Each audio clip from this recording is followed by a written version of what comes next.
Muy buenas tardes, le habla John Restrepo, abogado penalista. Esta clase va dirigida solamente a las personas que de pronto eh, no tienen conocimiento sobre el derecho penal y pueden estar inmersas en un proceso, cualquiera que ello sea, de cualquier delito que hayan cometido y quieren saber cuál es la estructura básica del Código de Procedimiento Penal, o sea, cuál es la estructura básica o el esquema de la parte penal procesal en Colombia.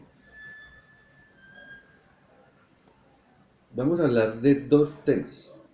El primero es un tema que se va simplemente lo voy a dar como algo esquemático pequeño, como algo demasiado sucinto y de pronto quiero hacer claridad en algunas cosas, que es sobre la parte investigativa y la parte de indagación. Para mí como abogado penalista, para mí el proceso penal se divide en dos. Una la indagación y la otra el procedimiento. La indagación, vamos a hablar de la indagación en una forma muy sucinta, pero clara. La indagación es simplemente la investigación que realiza la Fiscalía General de la Nación a las personas que de pronto tienen que ser investigadas porque cometieron un delito o hay una presunción de que cometieron un delito. Esta indagación la realiza la Fiscalía por intermedio de dos estamentos que pueden ser o la Policía Judicial de la Policía Nacional o el CTI, que es el cuerpo técnico de investigación adscrito a la Fiscalía General de la Nación. Esta, esta fiscalía lo que hace es tratar de recopilar, o sea, la Fiscalía General de la Nación lo que trata es de recopilar, de acuerdo a la investigación, de acuerdo a lo que ordena a estos dos estamentos, a cualquiera de los dos, o a los dos, o a uno solo, eh, que reúna todo lo que son elementos materiales probatorios. ¿Qué son elementos materiales probatorios? Así, eh, que no se llaman pruebas, ni tampoco, porque las pruebas, todas las pruebas tienen que ser, son las que se dirimen o que se dirimen en juicio. Pero no los quiero enredar, es simplemente como lo que realmente tiene la fiscalía, como entrevistas, fotografías, grabaciones, datos, infinidad de cosas que puede llegar a inferir de que esa persona cometió un delito. ¿Mm? Entonces, allí, eso se llama la indagación. Y de allí se desprende la segunda fase, que es la del procedimiento, que es la que vamos a explicar de ahora en adelante. El procedimiento, de acuerdo a la indagación que se realizó, empieza siempre con dos premisas. La primera premisa es que puede ser capturado en flagrancia. La segunda premisa es que puede ser capturado por orden de policía judicial, o más bien por orden de autoridad competente, o por orden de autoridad competente, ¿sí? Y porque las capturas, los únicos que pueden ordenar las capturas son los jueces de garantías, los jueces de control de garantías. ¿Y qué es un juez de control de garantías? Para ustedes los youtubers, los jueces de control de garantías que son las personas que ¿qué? Que de pronto garantizan, valga la redundancia, los derechos humanos a las personas procesadas penalmente. Eh, y posteriormente de allí él es el que emana si realmente los requisitos que solicitó la fiscalía, emana la orden de captura. ¿Qué es emanar? O sea, suscribirla, dar la orden de captura mediante un escrito, y ese escrito se la van a dar a la policía judicial para que cumpla con las labores. Inclusive la misma Policía Nacional es la que cumple también la orden de captura, porque pues ellos con el sistema, ellos lo radean, como se dice vulgarmente, radean y miran los antecedentes, y allí en el sistema sale la orden de captura. Esa orden de captura la pueden realizar esos estamentos, incluyendo la Policía Nacional, lo puede realizar, trasladan a la persona ya capturada y empieza un proceso. Se llama Ley 906 del año 2004. Esa Ley 906 del año 2004 tiene varias audiencias, son orales. Esas audiencias orales se dividen en la siguiente: cuando lo capturan, hay una audiencia que se llama la audiencia concentrada, se divide en 3 audiencias. La audiencia concentrada se divide en 3 audiencias. La primera es la orden de la legalización de la captura, que es el procedimiento como tal. El procedimiento como tal de captura, si lo hicieron bien, con los requisitos legales, si le dieron los derechos del capturado, si no hubo agresión por parte de la fuerza pública, si no hubo agresión por parte de la policía judicial, si fueron con el Ministerio Público, la Procuraduría, de acuerdo a como haya sido la orden de captura.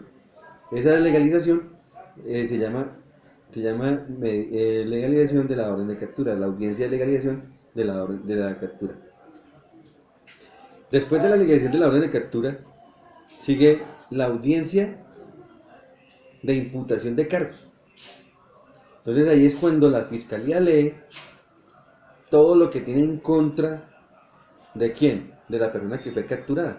Señor, usted cometió un hurto calificado y agravado, cometió un hurto, cometió un exceso carnal abusivo, cometió un homicidio, cometió un secuestro, cometió una estafa, cometió un fraude procesal, cometió cualquier delito que está inmerso en la ley 599 del 2000, que para que sea delito tiene que estar ahí en ese libro, en la ley 599 del 2000.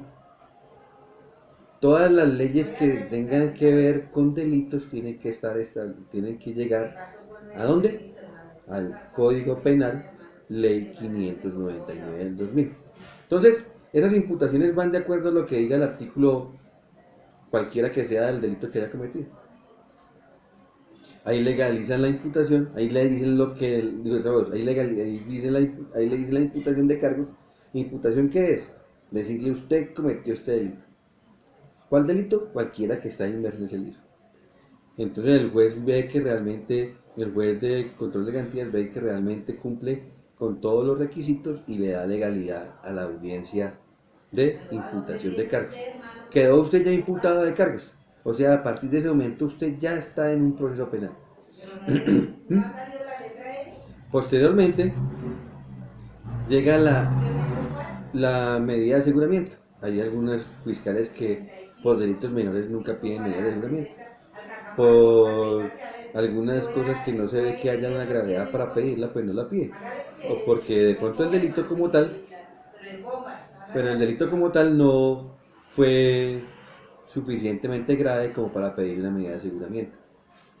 Pero bueno, digamos que se la pidieron, entonces viene la audiencia de la medida de aseguramiento. La audiencia de la medida de aseguramiento es la audiencia donde la fiscalía solicita al juez de control de garantías que usted tiene que estar en una medida intramural. Termina allí la medida de aseguramiento, el juez dice sí o no, establece la medida de aseguramiento, lo pueden trasladar a un centro carcelario o en la URI o donde esté, y lo trasladan a ese sitio y usted quedó bajo órdenes del INPEC, que es el Instituto Nacional Penitenciario, que es el que cumple las medidas de aseguramiento en el país de Colombia. Posteriormente llega una audiencia unos días posteriores, porque cuando tengamos más tiempito vamos a hablar sobre cada una de las audiencias y cuáles son los requisitos de cada una de las audiencias, qué se puede hacer en cada una de las audiencias. Lo vamos a hacer ya para los abogados, ¿sí? Las medidas de aseguramiento como tal, después de la medida de aseguramiento como tal sigue una audiencia de acusación unos días después. La audiencia de acusación es el sitio donde, más bien, es la audiencia oral, todo, no se le olvide que ya ahorita en este sistema todo es oral, ¿sí?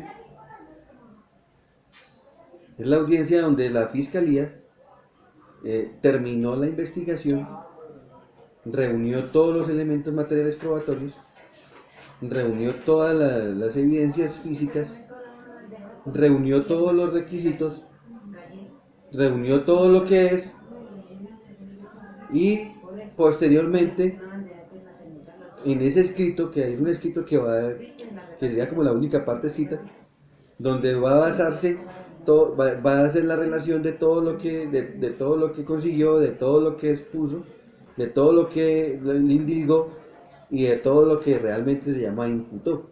O sea, imputación. ¿Por qué? Porque ya hubo una audiencia de imputación donde le imputaron a usted los cargos.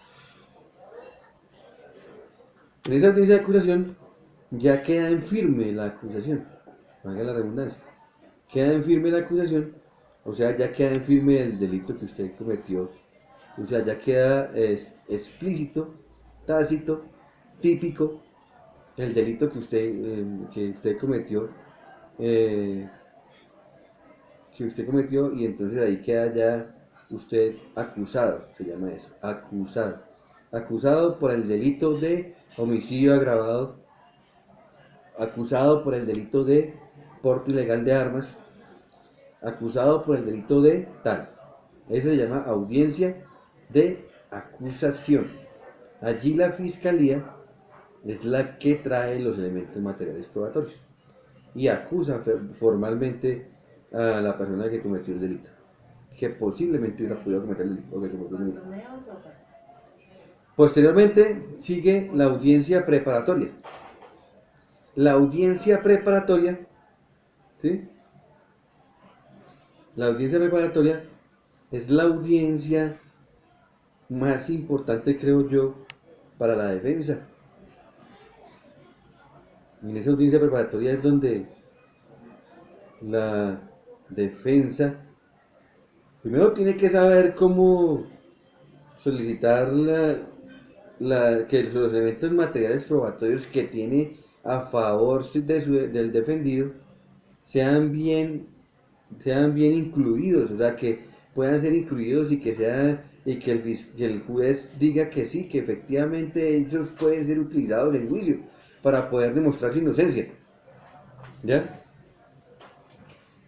Ahí es la audiencia preparatoria. Esa audiencia, no se le olvide, señores que están implicados en un proceso, hay que exigir al abogado que realmente se prepare para esa audiencia, que realmente diga, que realmente lleve los elementos materiales probatorios, que no vaya a ir a improvisar. ¿Por qué? Porque es que es tan importante que ahí es la única parte donde usted puede, como defensa, introducir las pruebas. Hay otra excepción, pero es excepcional. Y entonces, si en esa audiencia preparatoria lo hacen mal, usted puede ser condenado así usted no haya cometido el delito. ¿Por qué? Porque el abogado no hace lo que tiene que hacer. Porque de pronto el abogado no sabe, o porque de pronto el abogado no se preparó para esa audiencia que es tan importante para usted, que es la persona que está inmersa en el delito y es la persona que va a pagar una pena. Después de la audiencia de preparatoria, entonces tenemos la audiencia de juicio oral. ¿Y de qué trata la audiencia de juicio oral? Se trata de la unión de la acusación y de la unión de la preparatoria, de la unión de la pelea, de la controversia, no hablemos de pelea, hablemos de controversia jurídica entre la defensa y la fiscalía.